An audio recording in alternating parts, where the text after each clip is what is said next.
O Avivamento nas Hébridas, por Duncan Campbell. O autor era professor de doutrina bíblica no Instituto Bíblico Faith Mission, em Edimburgo, na Escócia. Ó, se fendesse os céus e descesses, se os montes se escoassem diante da tua face. Isaías 64, 1. Foi o clamor do profeta da antiguidade. Estava Isaías consciente da futilidade dos melhores esforços humanos? Será que ele tinha esgotado todos os recursos do homem natural? Esta certamente foi a posição alcançada pelo grupo de oração da paróquia de Barbas, em Lewes, nas Ilhas das Hébridas, parte da Grã-Bretanha. Esta foi a consciência e convicção que os levaram a uma dependência total das infalíveis promessas de Deus, que deu à luz o avivamento de Lewes. Em primeiro lugar, eu gostaria de definir que espécie de avivamento foi presenciado nas Hébridas. Não foi um período de divertimento religioso para as multidões se deleitarem com uma noite festiva de músicas evangélicas. Não foi resultado de espalhafatosas e impressionantes propagandas, pois num avivamento vindo de Deus não há necessidade de gastar dinheiro com propaganda. Não foi resultado de métodos para pressionar as pessoas a se dirigirem à sala de súplicas em busca de Deus. Num verdadeiro avivamento, cada reunião se transforma numa sala de súplicas. As estradas e ladeiras se tornam sagradas como pontos de contato com Deus quando os ventos de Deus estão soprando. Um avivamento se processa quando Deus está passando no meio do seu povo e uma consciência da presença do Senhor se apossa de toda a comunidade. Aqui está a diferença entre uma campanha bem-sucedida e um avivamento. Na primeira, muitas pessoas podem ser conduzidas à conversão pelo conhecimento da verdade e a igreja ou missão pode experimentar um período de despertamento. Porém, quanto à cidade ou região, não apresenta nenhuma alteração. O mundo continua no seu próprio caminho. Os bailes e cinemas se mantêm superlotados.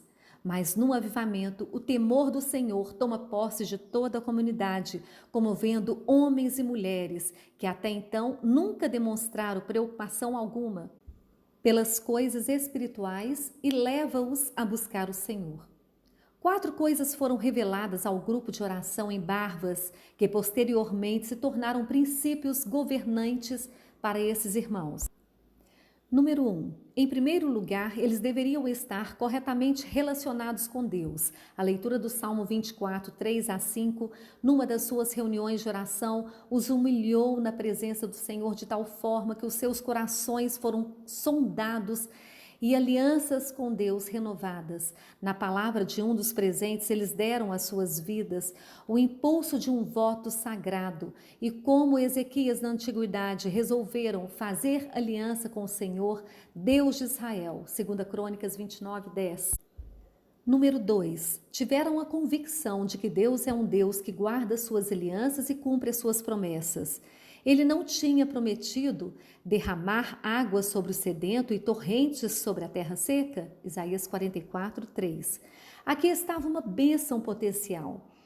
Por que não a estavam experimentando? Mas finalmente chegaram ao ponto de poder confessar com aqueles da antiguidade: nosso Deus nos pode livrar e Ele nos livrará. Daniel 3,17. A fé, a poderosa fé, enxerga a promessa e olha somente para Deus. Ri-se das impossibilidades e proclama: acontecerá. Palavras de um hino tradicional. Número 3. Eles tinham que estar dispostos para que Deus operasse a seu próprio modo e não conforme o programa humano. Deus é soberano e sempre agirá de acordo com o seu propósito divino. Ao mesmo tempo, deviam sempre lembrar que a soberania de Deus sobre os afazeres dos homens não anula a responsabilidade do homem. Deus é o Deus do avivamento, mas o homem é o instrumento que faz o avivamento possível. Número 4. Deve haver uma manifestação de Deus, demonstrando a realidade da operação divina, de tal forma que os homens digam: isso procede do Senhor e é maravilhoso aos nossos olhos. Salmos 118, 23. Diante da descoberta dessas 4 condições, não era de surpreender, portanto, que no mês de dezembro de 1949, Deus realmente visitasse a paróquia de Barbas com a bênção do avivamento que dentro de pouco tempo ultrapassou os limites da paróquia e levou refrigério à vida espiritual a multidões através de toda aquela ilha. Neste ponto, devemos fazer menção do papel desempenhado pelo pastor da paróquia, o já falecido James Murray McQuay. Durante meses, ele e os outros oficiais da igreja tinham orado em favor de um derramamento do Espírito de Deus. Agora havia chegado o momento em que se sentiam que, como congregação, deviam agir. Mas os caminhos de Deus são maravilhosos e foi preciso que o pastor fosse a uma conferência em Street Pfeiffer para que a ação certa pudesse ser revelada a ele pelo ministério do Dr. T. Fitch de Belfast. McQuay ficou mais encorajado ainda quando voltou à sua paróquia. Um membro do grupo de oração tivera uma revelação de Deus numa visão que o avivamento realmente viria e qual seria o instrumento a ser usado como canal. Era a mesma pessoa que Deus revelara a McQuay em Street Pfeiffer. Em sonho ou em visão de noite, quando cai sono profundo sobre os homens, quando adormecem na cama, então lhes abre os ouvidos e lhes cela a sua instrução. Jó 33, 15 e 16. Foi desta forma que foi enviado um recado ao diretor de Faith Mission, Missão da Fé, em Edimburgo, na Escócia, e que logo em seguida me encontrei na ilha de Levis em dezembro de 49. A operação sobrenatural do Espírito Santo com o poder de avivamento desafia a capacidade do homem para descrever e seria loucura tentar fazê-lo. Há, porém, algumas características do avivamento de Leves que podem também ser observadas em outros avivamentos passados. Uma dessas é o espírito de expectativa. Encontrei em Leves um grupo de homens que vivia claramente um nível elevado de confiança implícita em Deus. Esta convicção e segurança transparecia através de cada oração que subiu naquela primeira e inesquecível reunião da minha estada nas Hébridas. Meu primeiro contato com esta congregação me convenceu plenamente de que o avivamento já chegara. Eu apenas teria o privilégio de participar de uma maneira insignificante neste avivamento que Deus estava gerando.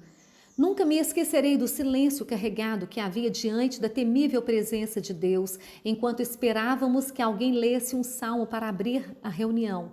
Verdadeiramente poderíamos dizer: os céus desceram para visitar nossas almas e o propiciatório foi coberto de glória. Eis aqui a cena presenciada nos primeiros dias do mover de Deus. O salão superlotado. A reunião terminou, a congregação incapaz de dispersar-se e o povo em pé do lado de fora, num silêncio carregado de tensão. De repente, ouve-se um grito vindo de dentro do salão. Um jovem, sentindo um peso profundo pelas almas de seus colegas e companheiros, começa a derramar a sua alma em intercessão. Ele ora até ser arrebatado, ficando seu corpo prostrado no chão. Mas sua oração alcançar o céu, pois a congregação toda, movida por uma força irresistível, voltou para o salão.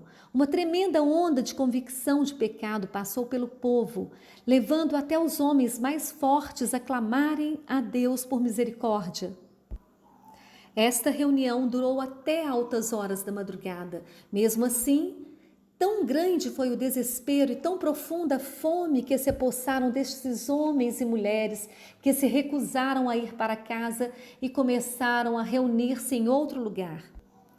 Uma característica impressionante e surpreendente dessa visitação da madrugada foi o número de pessoas que afluiu para a reunião, movido por um poder nunca antes experimentado. Outros sentiram convicção de seus pecados e clamaram por misericórdia nas suas próprias casas, sem nunca haverem participado de reunião alguma. Ninguém que esteve presente naquela reunião da madrugada poderá se esquecer no momento quando toda a congregação cantou: Não entrarei na minha casa, nem descansarei na minha cama, nem darei sono aos meus olhos, ou repouso às minhas pálpebras, até que eu encontre lugar para o Senhor, onde ele possa habitar, numa morada para o poderoso de Jacó.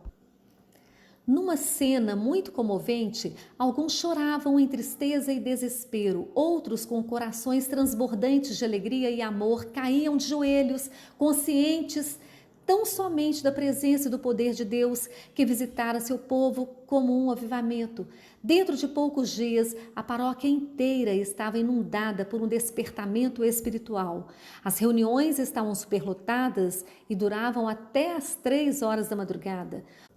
O serviço material foi abandonado quase por completo, e tanto jovens quanto velhos foram confrontados pelas realidades eternas. Logo, o fogo do avivamento alastrou-se para as paróquias vizinhas.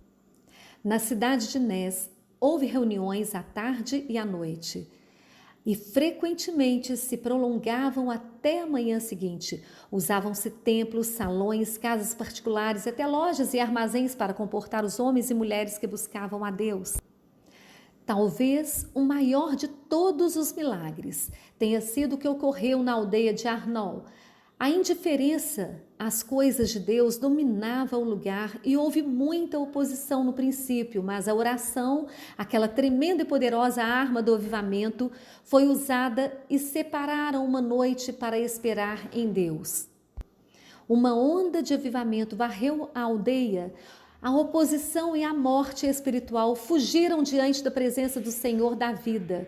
Foi amplamente demonstrado o poder da oração perseverante e que coisa alguma está fora do alcance da oração, exceto aquilo que estiver fora da vontade de Deus. Há muitos até hoje em Arnol que podem testificar que a própria casa tremeu quando um dos irmãos estava orando. Eu mesmo não podia senão permanecer em silêncio enquanto onda após onda do poder divino passou pela casa. Dentro de poucos minutos, homens e mulheres estavam prostrados em angústias de alma. Na verdade, o Senhor tinha seus atalaias nesta aldeia. Graças a Deus que estes hoje são numerosos em leves e em rares. Um desses homens, depois de presenciar o tremendo poder de Deus nesta aldeia, pediu que cantássemos o Salmo 126. Quando o Senhor restaurou a sorte de Sião, ficamos como quem sonha. Então a nossa boca se encheu de riso e a nossa língua de júbilo. Algum tempo atrás, quando eu passava por ali, encontrei-me com um velho que me saudou assim: estou feliz porque pude viver até hoje e presenciar esses acontecimentos. Depois, apontando para uma determinada casa, ele disse: está vendo aquela casa? Era o bar desta aldeia, onde nossos jovens se reuniam em desprezo total a Deus, a sua palavra e a igreja. Hoje está fechado e os homens que frequentavam estão orando nas nossas reuniões. Que alegria agora ver as multidões caminhando para os salões de reunião aos domingos, ou esperando as reuniões semanais de oração com jubilosa expectativa. Há pouco tempo, olhando para o grande número de pessoas indo para a reunião, comentei com um amigo: que cena maravilhosa! Sim, ele respondeu, mas antes do avivamento, raramente se via mais que 4 pessoas desta aldeia indo para uma reunião aos domingos. Um outro jovem, falando em nome da juventude daquela região, disse: nós não sabíamos o que significava ir a uma reunião até que o avivamento chegou. Agora a reunião de oração é a maior atração da semana e a adoração de Deus em conjunto aos domingos é o nosso principal prazer. Quais foram as características mais destacadas deste avivamento? Há 3 que sobressaem. Primeira, uma percepção aguda da presença de Deus. Para entender o que isso significa, é preciso experimentá-la. Um reitor da igreja anglicana, falando da sua visita a Leves, disse: o que eu senti lá, sem falar do que vi, convenceu-me de que este não era um movimento comum. Tenho conhecido homens que foram dominados de tal forma por essa percepção de Deus que, mesmo trabalhando no campo ou no tear, caíram prostrados no chão. Aqui está o testemunho de uma pessoa que sentiu a mão do Senhor sobre si. A grama sob meus pés e as pedras ao meu redor pareciam gritar: fuja a Cristo para o seu refúgio. Esta iluminação sobrenatural do Espírito Santo levou muitos neste avivamento a uma experiência regeneradora com o Senhor Jesus Cristo, antes de participarem de qualquer reunião ligada ao movimento. Não hesito por um instante ao dizer que esta é a necessidade gritante da igreja hoje. O temor do Senhor é o princípio da sabedoria, Provérbios 9:10. No entanto, é impossível produzir este temor por qualquer esforço humano. Tem que vir de Deus. Segundo, profunda convicção de pecado, que às vezes leva praticamente ao desespero.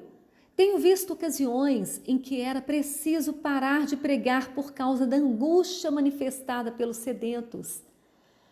Muitos se identificavam nos seus sentimentos e na sua consciência de culpa com as palavras de John Newton. Minha consciência sentiu e reconheceu sua culpa e afundou-me no desespero. Vi que meus pecados fizeram derramar o sangue de Jesus e contribuíram para pregá-lo naquela cruz. Terceiro, manifestações exteriores com pessoas prostrando-se no chão. Para mim, é difícil explicar este aspecto, de fato é impossível, mas digo apenas que a pessoa que quiser associar essas manifestações à influência satânica incorre em grave perigo de cometer o pecado que não tem perdão. A dama Huntington escreveu numa ocasião para George Whitefield a respeito de pessoas que gritavam e caíam em reuniões públicas, aconselhando-a a não retirá-las da reunião, como era de costume. Quando isto acontecia, parecia que a unção da reunião se apagava. Ela disse: você está cometendo um erro muito grave. Não procure ser mais sábio que Deus. Deixe que gritem. Terá bem mais resultado que sua pregação. Eu gostaria de dar aqui uma palavra do meu testemunho, a fim de mostrar o significado de avivamento para mim pessoalmente. Há alguns anos atrás, eu e Dr. Thomas Fitch fomos a uma conferência em Edimburgo que visava o aprofundamento da vida espiritual. Na reunião de encerramento, depois de dar a minha palestra, eu estava sentado ouvindo o Dr. Fitch, quando de repente senti a minha insuficiência para estar ali na plataforma. Vi a esterilidade da minha vida e ministério. Vi o orgulho do meu próprio coração. Que humilhação não senti quando descobri o orgulho que sentia por ser escalado já para falar em 5 conferências naquele ano. Quão perverso e enganoso se torna o coração humano. Naquela noite, prostrado em desespero no piso do meu escritório, eu apelei novamente para a misericórdia de Deus. Ele ouviu o meu clamor por perdão e purificação, e onda após onda da consciência da presença de Deus passou sobre mim enquanto permaneci prostrado ali. O amor do Salvador inundou o meu ser, e naquele instante eu sabia que a minha vida e meu ministério jamais seriam como antes. Nem poderia, daquela hora em diante, duvidar do batismo do Espírito Santo. Você pode explicar o fenômeno como quiser. Para mim, foi um batismo do alto. E se Deus, em alguma pequena medida, se agradou em me usar, foi inteiramente por causa do que Ele fez por mim naquela noite. 2 coisas ficaram claras para mim naquela experiência: a disposição de Cristo para salvar quem quiser e o terrível estado dos eternamente perdidos no inferno. E isto que o avivamento tem significado para mim pessoalmente, não apenas aquilo que passa normalmente na comunidade cristã. O avivamento, diz James Stewart, é uma nova descoberta de Jesus, é Deus se tornando real entre os homens. Tenho visto ocasiões em que o Espírito de Deus se apodera de tal forma de uma comunidade que seria difícil encontrar uma pessoa que não estivesse buscando a Deus. Não é a respeito da realidade da presença de Deus no poder de avivamento que Paulo escreve em 2 Coríntios 4:6. Porque Deus que disse, de trevas resplandecerá a luz, Ele mesmo resplandeceu em nossos corações para a iluminação do conhecimento da glória de Deus na face de Cristo. Por Douglas Bushby, da Austrália. Duncan Campbell, o homem que Deus usou nas Hébridas, foi um homem que reconhecia a seriedade da situação do mundo do seu dia. Pouco antes do avivamento estourar, ele estava sentado no seu escritório, clamando a Deus. O Espírito de Deus veio sobre ele silenciosamente, sem nenhuma manifestação poderosa. Naquela hora, Deus lhe deu uma visão nova do inferno. Ele viu as pessoas sendo lançadas nas chamas ardentes. Ele viu um mundo expirante caindo num abismo. Ali no seu escritório, nas horas da madrugada, Deus estava preparando o seu instrumento para trovejar sua mensagem de juízo. Naquele instante, ele entendeu que ao seu alcance havia um outro nível através das promessas da aliança divina. Se ele estivesse disposto a pagar o preço, ele sabia que poderia ter uma outra dimensão da operação do Espírito de Deus no seu ministério. Daquele momento em diante, sua pregação foi diferente. Sem rodeios e com a autoridade de Deus, ele advertia as pessoas a fugirem da ira vindoura. Ele proclamava os juízos prestes a ser derramados. Sua pregação era dramática e fervorosa. Ele falava com profunda convicção, usando linguagem simples. Ele disse que Deus o orientou a falar numa linguagem que o povo comum pudesse compreender.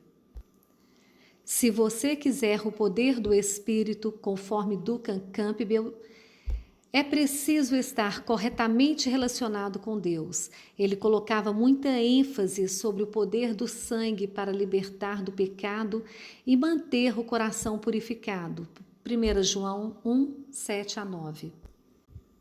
Segundo ele, o Espírito Santo é o melhor evangelista e ele não cria que uma pessoa fosse realmente salva enquanto Cristo não fosse revelado nela pelo Espírito. Romanos 8, 9-16. Em junho de 1952, visitei a ilha de Levis e passei um mês lá conversando com os crentes, orando com eles, ouvindo seus testemunhos. Eu queria descobrir o segredo dessa rara e sobrenatural operação do Espírito de Deus no avivamento que já durava 2 anos e meio.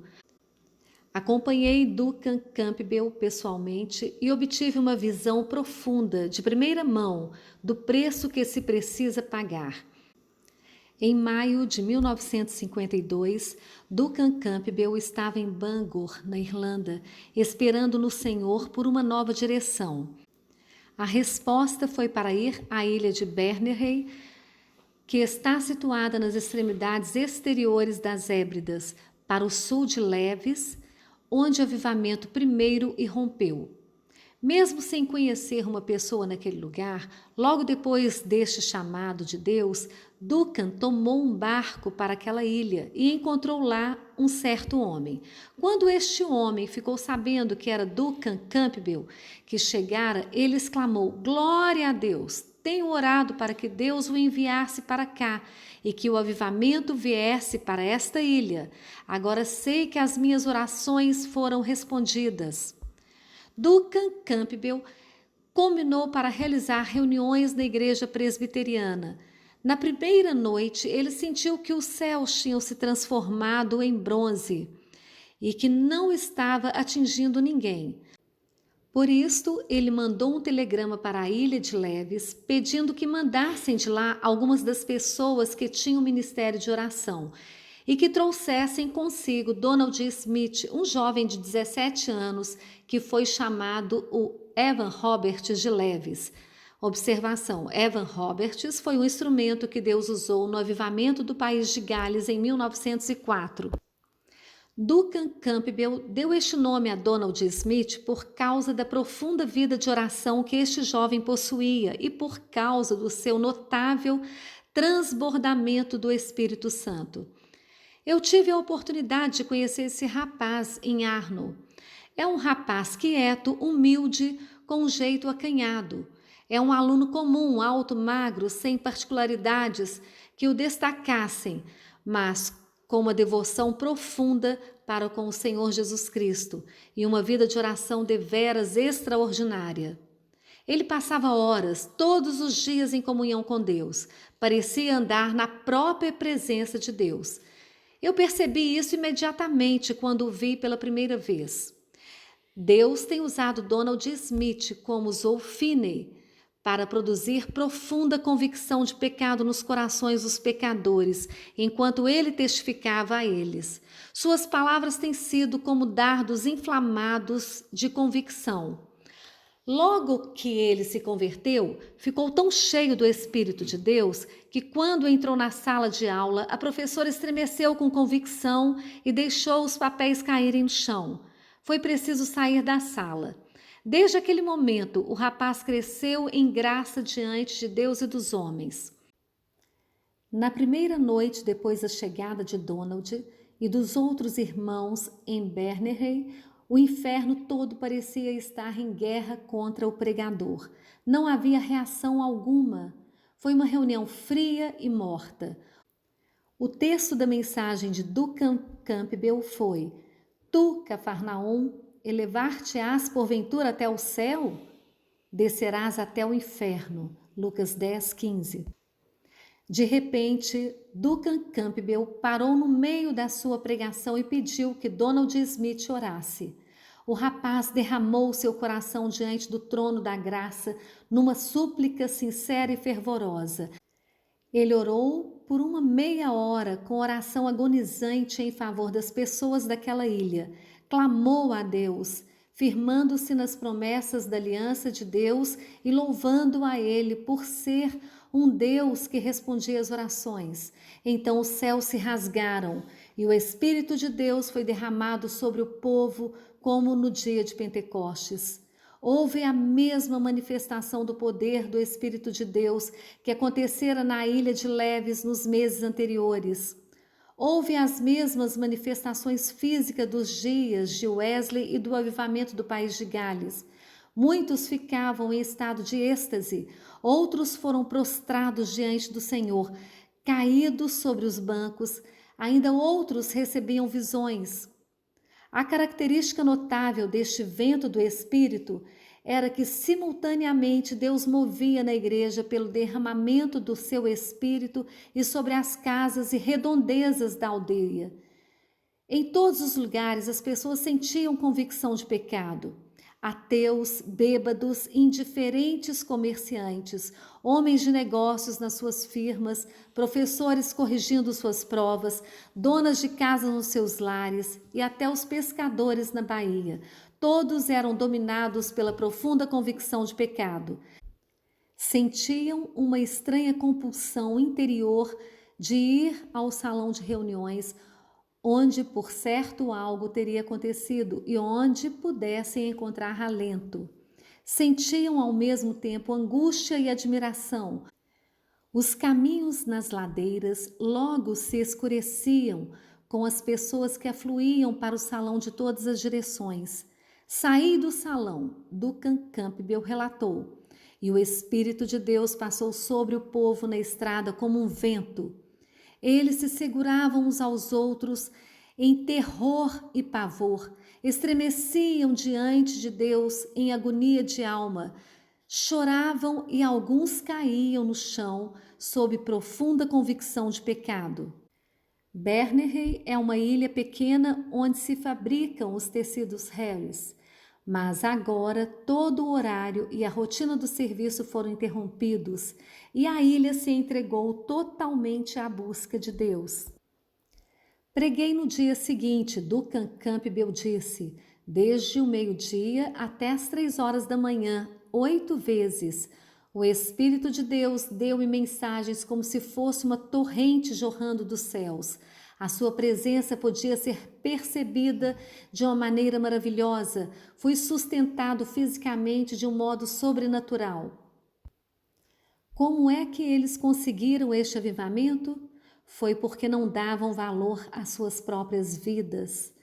Eles, pois, o venceram por causa do sangue do Cordeiro e por causa da palavra do testemunho que deram.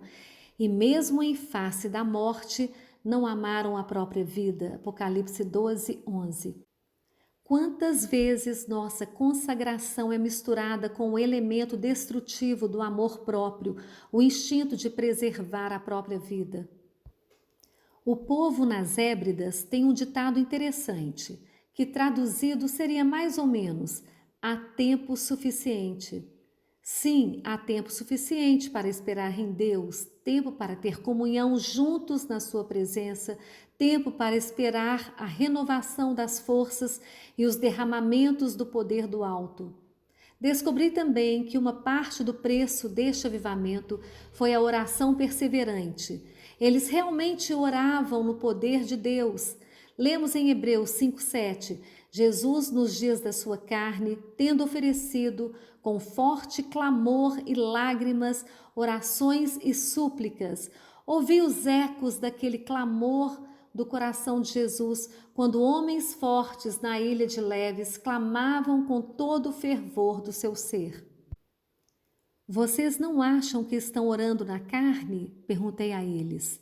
De maneira alguma, foi a resposta. Nós nos esvaziamos de todo o elemento carnal e depois colocamos toda a energia que possuímos na nossa oração.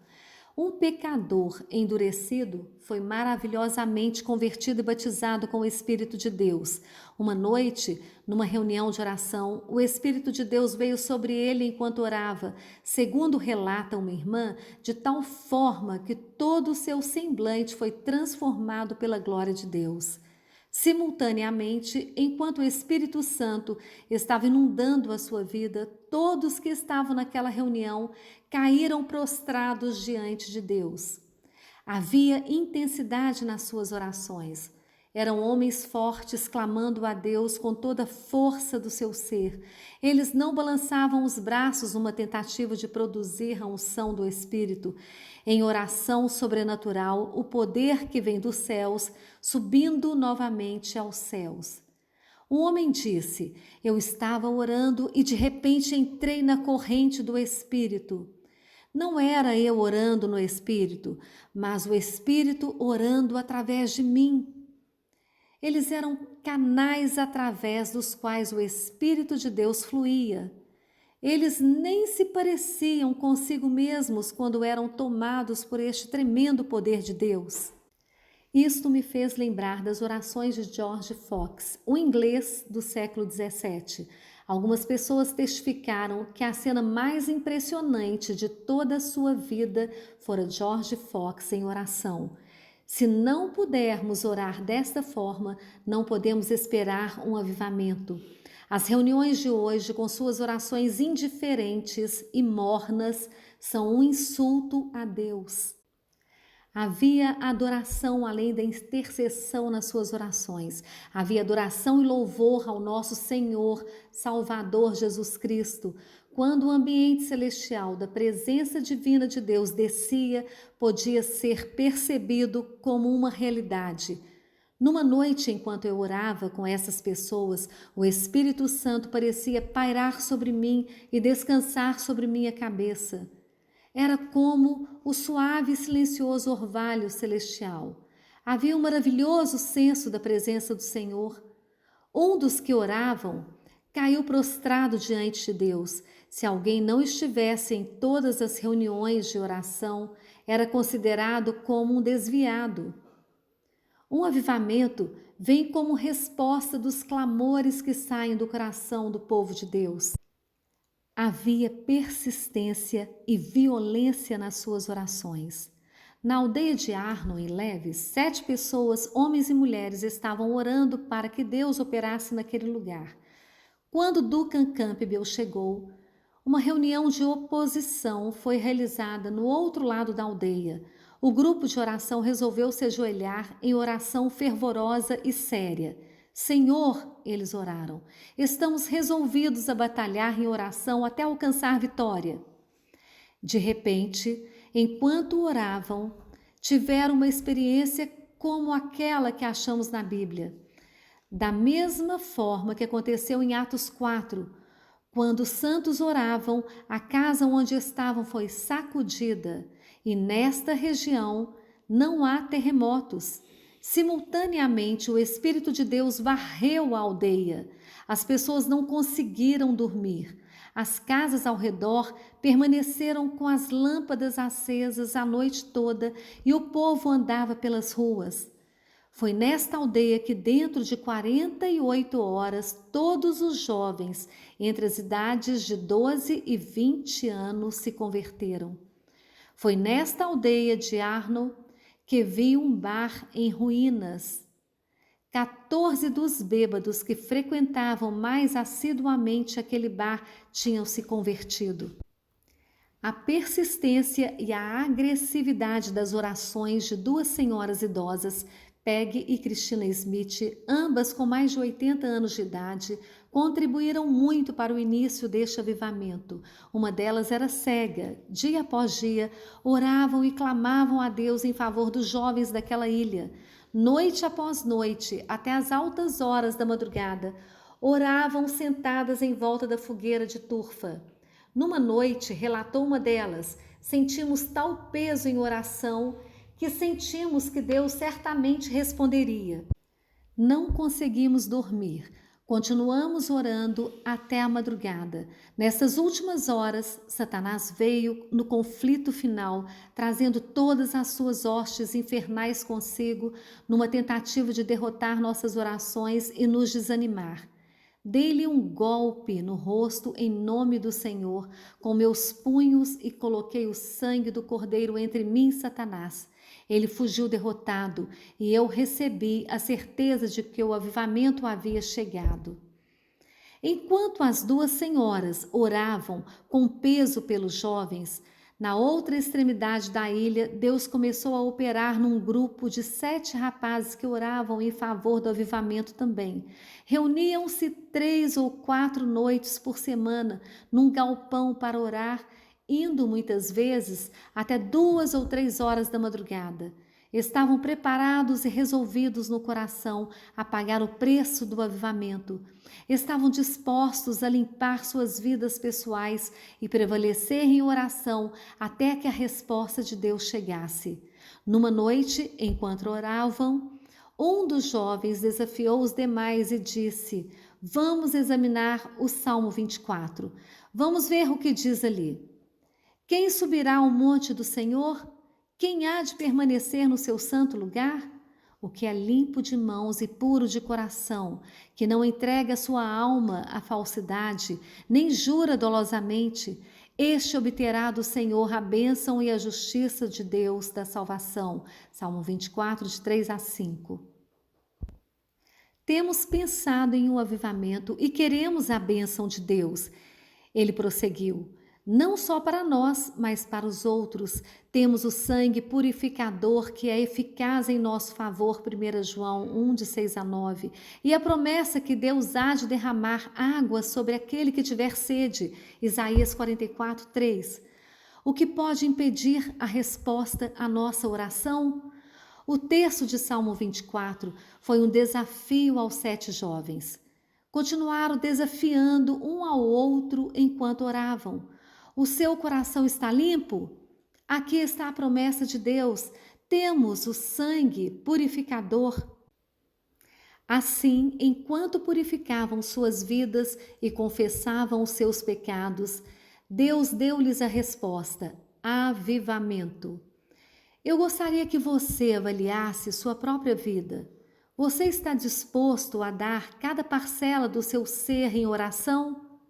Você está disposto a louvar a Deus, a perseverar, orar e batalhar até vencer as hordas do inferno? Você está disposto a chamar o pecado pelo seu próprio nome e não desculpar-se dizendo que é uma enfermidade?